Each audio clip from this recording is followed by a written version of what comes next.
Tambola na net omona makambo. Le grand Mopao apesi réponse moko simple avec humour pona kosepelisa bato. Ye moko aseki bango pe baseki mais ekomi scandale, ekomi problème, eboti mponge. En tout cas, oti zingila na mokili oyo. Toko suka wapi pe toko kende wapi na mokili oyo. Na rando, ok, bokende na rando, eza eloko nga na lingaka. Mokili yango, en tout cas, ezali penza elengi. Mbote ba papa, ba mama, ba ndeko.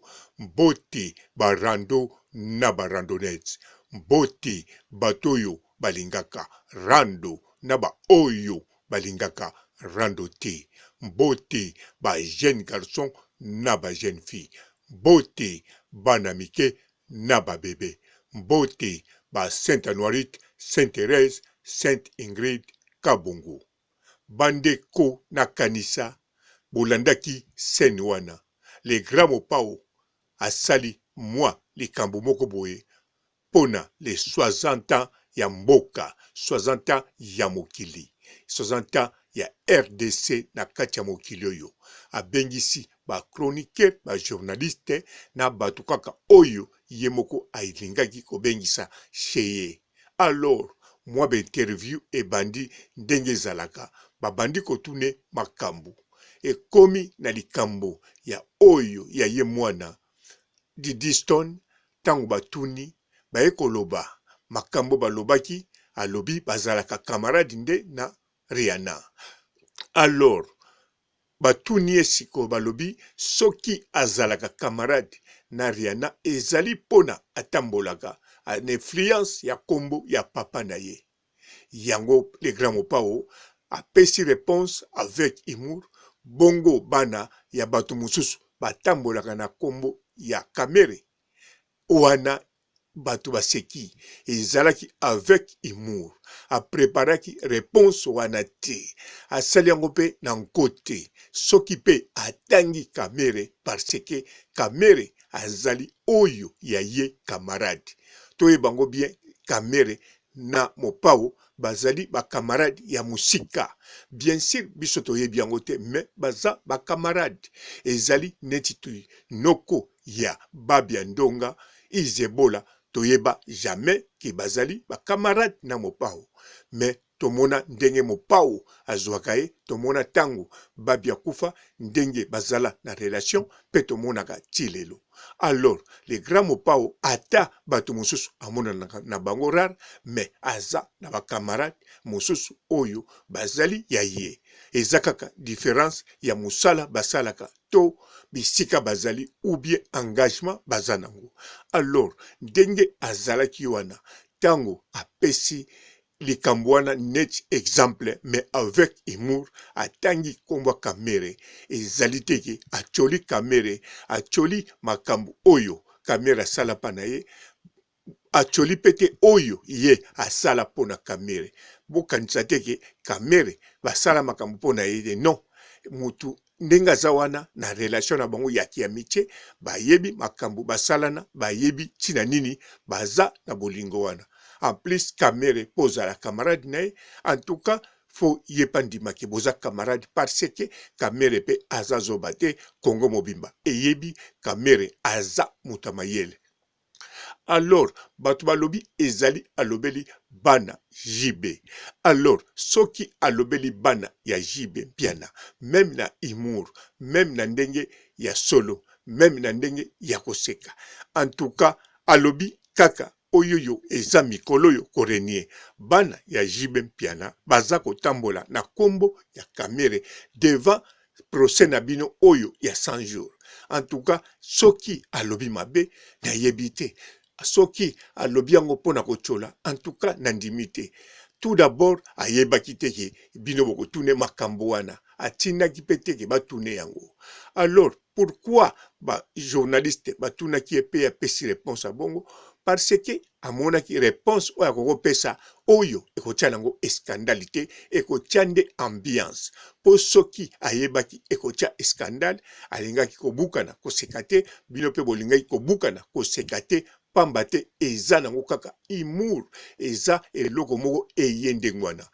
Bon, soki ba question mosusu botunaka, bomonaka le grand mopao amesana kozongisa ba réponse moko drôle compliqué. En tout cas, faut koyebaki le grand mopao azali mutu moko tango apasaka pa ya journaliste. Eza kaka ya YouTube te, eza nyonso oyo apasaka ayebi aza mutu moko atidia ba journaliste banda na suki ya mutu tina linzaka. Sikoyo lokola atidia ba journaliste amonaka ke soko kuta okomi liboso ya journaliste faut zala modèle ya zala donc défensive parce que ba journaliste tant bayaka kotuna ba question kaka te po makambo yebana mais bayaka susu kosala interrogation on dirait baza kotuna yo na juge to na fiscal. Alors kanisa muto bakangi accusé sokaza innocent soki bazo kotuna ye makambo moko oyo azomona ngo mutuna makolo te bomonaka akomaka na kanda neta pesa réponse moko soki ya ndenge nini avocat na ye mutu akalimaka ye po ye azongisa. Sikoyo le grand mopao amonaka ba journaliste bongo eza nango teke oya Congo eza partout. Bien sûr batu bakomonaki ba journaliste na biso ou bien ba chroniqueuse na biso bayaka na ba question mosusu ezanga tina, mais eza modèle ya ba journaliste na biso kaka te na ba chroniqueuse na biso te ya YouTube ou bien ya télévision mutu baleki qualité to baza pe na makamba bongo, mais ezali eloko moko esalamaka na ba journaliste na niveau mondial. Les grands mopao ayebi yango. Soko toke kotuna Tron olingaka ba journaliste akoloba te, soko ke tuna Sarko olinga ba journaliste akoloba te. Donc bato ebele ya mokili oyo oyo bato minene ya grande puissance balingaka ba journaliste te.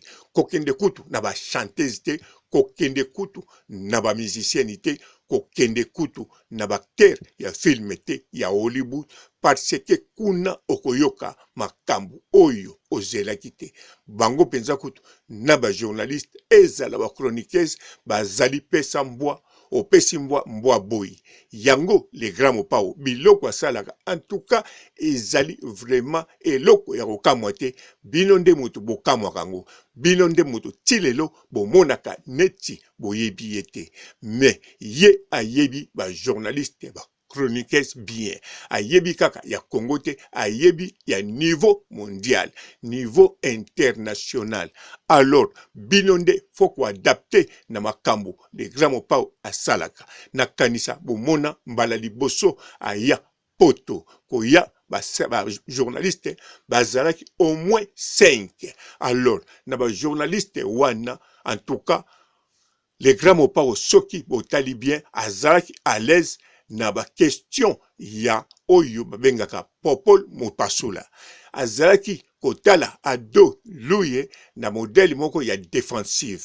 Alors soka kei na santa nanga, alléluia, Ingrid Kabongo na kanisa wana akokaki kotala ete po azako mona éclairage ezongenga na kanisa. Soki bolandi émission lisusu bokomona le grand mopao akomaki nde kobanga Ingrid Kabongo pona ba question teme po amonaki awa azali santa azako mona éclairage et komi kutu le grand mopao akomi na posa neti Ingrid Kabongo atunaye ba question, mais lokola Ingrid Kabongo azali santa lokola aza santa nanga ya lobite tika na mema yango na ndenge ya molimo po nazali moto ya molimo nga na bengaka molimo te, molimo eyaka yango moko. Alors na kanisa bolanda ndenge suka en tout cas mutaganya wana ezala Ingrid Kabongo le grand mopao tilelo amitunaka oyo nazalaki ne azali journaliste ya mokili oyo to ya planète ya likolo. Alors na kanisa même le grand mopao siko ya ju réponse azali santa santo oyo tozali na bango Santo Anuarite, Santa Teresa, Sainte Ingrid Kabongo. Na sokisi awa botikala malamu. Ciao. Bonjour fidèles internautes de www.elengiakomba TV. Bonjour, bonsoir, balandi nyonso ya Elengi ya Komba. Congolaise TV. Bon, belé partout dans le monde, partout où vous êtes, partout où vous êtes, Elengi ya Komba TV vraiment. Bonjour, bonsoir, na abonné ba fa nyonso ya Elengi ya Komba Congolais TV. Bonjour à mon boss, on a appelé ça vraiment un pandi. Bonjour à mon boss, JP Kiama. Je salue mon boss Balobi, boss de boss Babi, JP Kiama. Bonjour, na bakalanga Elengi ya Komba Congolais TV vraiment. Ngamo na zana chaîne ça kitoko ya boss na JP Kiama ta ay boss de boss ya ni ya danger. Donc ba samta longola zaki. Ya boss na biso JP Kiama. Nzambe na ngai. Ba boss bazali Ba boss bazali. JP Kiama, le boss des boss. Napesi d'abord bonjour, tu peux mbote belé na mon boss JP Kiama, wana na kozangisa ote. Donc na ko lekate sana, napesa mon boss JP Kiama, boss des boss. Bon, belé partout dans le monde, partout où vous êtes, partout où vous êtes, Elengi ya Komba TV vraiment. Bonjour, bonsoir, na abonné ba fa nyonso ya Elengi ya Komba Congolais TV. Bonjour à mon boss, on a appelé ça vraiment un pandi. Bonjour à mon boss JP Kiama. Je salue mon boss Balobi, boss de boss Babi, JP Kiama. Bonjour, na bakalanga Elengi ya Komba Congolais TV vraiment. Ngamo na zana chaîne ça kitoko ya boss na JP Kiama ta ay boss de boss ya ni ya danger. Donc ba samta longola zaki. Ya boss na biso JP Kiama. Nzambe na ngai. Ba boss bazali Ba boss bazali. JP Kiama, le boss des boss. Napesi d'abord bonjour, tu peux mbote belé na mon boss JP Kiama, wana na kozangisa ote. Donc na ko lekate sana, napesa mon boss JP Kiama, boss des boss.